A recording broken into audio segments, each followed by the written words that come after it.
Hi, welcome back to another TerranScapes video. In this video, what I want to do is show you a completed forest set.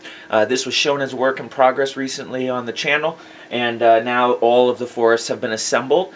Quick overview of what the customer requested. He requested that I assemble several large forest bases for use with Lord of the Rings miniatures. He requested that the trees be firmly fixed to the bases for ease of setup and moving them around, and also sent me the trees to use on the project. He sent me almost 200, well, a little over 200 trees, a package of stumps from Woodland Scenics, package of dead trees from Woodland Scenics, and asked me to assemble that into these variety of stands that you see here. The trees are mostly Noch manufactured trees, and those are pre-made trees of various sizes and styles and species. And what I'd like to do is walk you through these, just show you some of the details, as well as my solution for the hedges. As I mentioned in the previous video, those hedges, I just really didn't like them. They had a wrong feel all the way around, and so I've come up with a completely different solution for them that I think worked out much better. So let's take a closer look and I can show you what I've done. 3, 2, 1. So starting from the smallest and moving up, the customer sent me amongst the set of trees these birch trees. There were 2 boxes of these, and he wanted those on small individual bases along with these willow trees to be allowed to place them along riverways on his tabletop. So what I did is I cut a variety of these. I think there are 8 of these. And what I did is just put 2 to 3 trees on each of them, and a little bit of vegetation at the bottom there to accentuate that. And one of the things the customer included in his request is that in his reading, he thought that the forests had a scattering of flowers, some of which were purple. So what I did is I went in, excuse me, and I added in some purple flowers scattered throughout. He also requested white flowers. I didn't really have something very good for the white flowers exactly like that, so I'll show you how I sort of cobbled a solution together for that in a minute. But that gives you a sense of how the smallest stands came out. Overall, I was a little surprised at how much I liked the birch trees. They have a kind of a nice, albeit a quick paint job on them. The bases of them vary slightly in terms of how they were finished, and I didn't want to pile too much vegetation around all the trees as it's going to begin to look artificial, so some I left a little more exposed than others. I ended up, for my solution, hot gluing these trees into place. I was originally planning on using epoxy, and I have to say the hot glue, probably as an effect of bonding to the static grass, really gave a very nice bond. So I'm super pleased with how durable these trees are fixed to the bases. Moving up in size, these are 12-inch by 12-inch roughly forest bases. There are 6 of these. I miscounted in my previous video, but I checked my notes from the customer, and I had the right number actually assembled. There are 6 of these bases. These bases were requested to have most of the species trees placed on them. Now, by species, in the Noch packaging, they have individual trees or groups of 3, like this is a walnut, this is, I forget, maybe an oak, a beech, this is a chestnut in the back here. So they were specifically named species as opposed to more of the econopack trees, which aren't so specific. Although I did add in 1 or 2 of the more generic trees to these bases so that they would tie into the side tree forest bases, which I'll show you last. I tried to leave them with a varying amount of openness underneath. Some I more densely vegetated, some I went a little bit lighter, but I tried to preserve the overall playability of the edges, and in this base there's quite a bit. And it varies a little bit from forest. I think I got a little carried away on some of them and went a little denser. But here's Sir Tippy McLean, and you can get a sense that there's still, quite a bit of space to enter models into, and if you wanted to, whoops, thank goodness I haven't painted him. And then, some could even be placed a little bit more inside the forest. So there's varying amounts of playability on the edges of some of these, and I was thinking about going back in and adding more vegetation to them, and I decided to leave them in their sort of more random assortment so that there's a little more visual variation as well. I did go in, excuse me, I'm a little phlegmy today.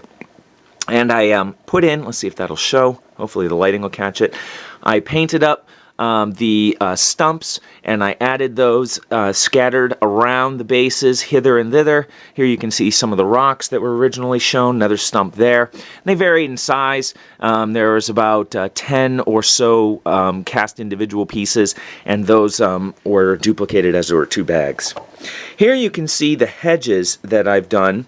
Now, what I've done with the hedges is I've put them inside the forest, partly to protect them, as what I ended up using, I'm hoping this is going to show, it looks a little dark on the screen, but it's bright to my eye, is I ended up using lichen, clumps of lichen, big clumps, and then I flocked them and then added a little bit of a highlight flock to them to give them a little bit more of a rough look.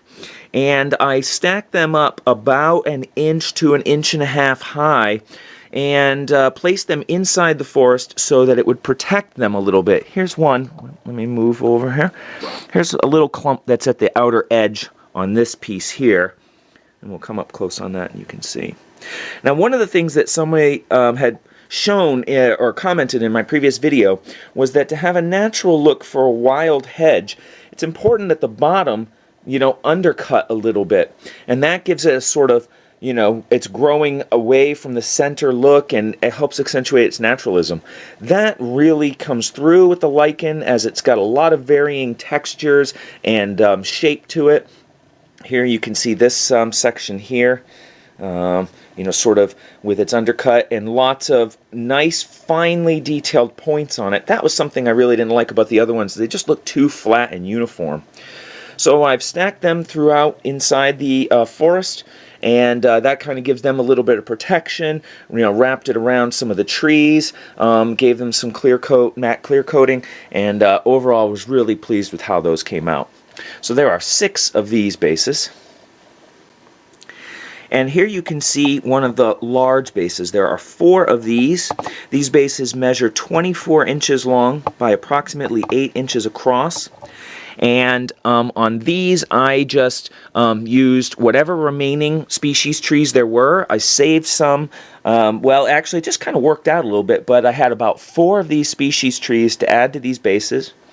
And then had the more generic trees, conifers, some of these shaped more like cedar trees.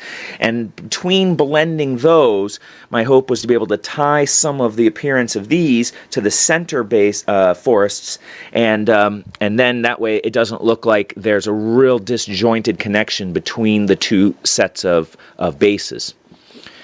So basically, these have been finished in a similar way to the other, smaller stands, except for the tree variation. But coming up close, you can see. So what I did is I took some light sprigs of a white lichen and sprigged those throughout, very, very tiny amounts scattered here and there. Here you can see a little more of the purple inside there. And that sort of, to try to give it a little bit of the sort of, there's a white plant growing in there, a little white flower, but again, tiny small amounts, but just scattered through vegetation throughout while still maintaining, some edge play. There's Mr. Tippy himself falling over, but you could still, move in some miniatures on this. Let me show you one more of these. So here you can see an additional one of the 24-inch forest stands, and you can see again, some of the flowers scattered throughout, stumps along the edges. Let's see if I can keep some of this. Hopefully this is going to stay in focus. There also were included 3 of these wire dead trees. I decided not to do anything with the stems of the trees. As you can see here, if you take a look at this walnut tree, or oak, I think, on the edge here, if I were to try to dry brush this, getting up inside of this tree to match that texture, very, very tricky. So I decided not to go through and try to accentuate any of the trunks, as it was, and there's a significant amount of work to get it to this level as it is, as, you can imagine that's a lot of trees and a lot of vegetation to put down. And here you can see, in the back, the larger hedge sort of creeping up amongst the trees, but still protected, as the lichen is a little bit more delicate. Here you can see a clump of it pouring out of this opening here. That way, gives the effect that it's present, doesn't affect, the play edge at the at the edge of the forest, and helps add, quite frankly, a nice new kind of plant feature to the forests. And I'll probably be working with this kind of an idea here. You can see it coming out over here as well. I'll be working with this kind of an idea on future pieces as well. And before I'm done with this segment here, I thought I would give you a more of a comprehensive look at the forest. So this shot includes the 4 largest bases, as well as 2 of the smaller bases there on the end, so you can get a sense of scope of the size of the project and how all of the trees kind of look working together. Initially, I was really concerned about having so many different style of trees on the bases, but in the end, it really produced, I think, a very nice effect, and I was really pleased with how that came out. And in fact, working with these trees has inspired me to look into them more for my own use for other terrain orders in the future, so expect to see me revisit them down the road. So I'll be taking photos of these, posting these on the website, and those photos should be available by the time this goes up or very soon thereafter. I'll put a link in the description down below. Once again, sort of another idea of how to do forests. Some restrictions that it might not be appropriate for Warhammer Fantasy, where you have to move trees to accommodate large units of models moving through the woods. But I have some ideas about how this kind of a system might be modified to accommodate that, and I have some plans for some work on that in the future. So as I get to that, which will be in a little while, I'll of course discuss some of those developments with you. In any case, if you have any questions or comments, please feel free to leave them down below. Keep your eye on the channel, because I will be back very soon with another video or two.